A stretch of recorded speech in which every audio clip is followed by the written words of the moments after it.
চলে যাচ্ছি আমি। খবরদার আমাকে আটকাতে আসবে না। আমার পক্ষে তোমার এই অভাবের সংসারে আর থাকা সম্ভব হচ্ছে না। আমি আর পারবো না তোমার এই অভাবের সংসারে থাকতে।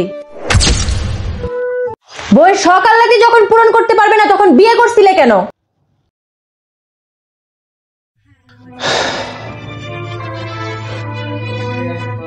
হ্যালো মা, আমি থাকতে পারতেছি না ওর কাছে, আমি চলে আসতেছি।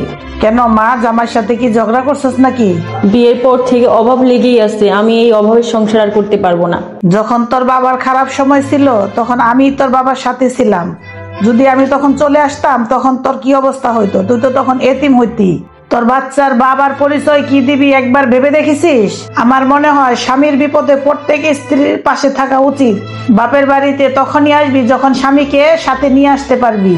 এখন মাথা ঠান্ডা করে তোর স্বামীর কাছে চলে যা। আর শুন, প্রত্যেকটা পুরুষের সফলতার পিছনে তার স্ত্রীর অবদানটাই সবচেয়ে বেশি।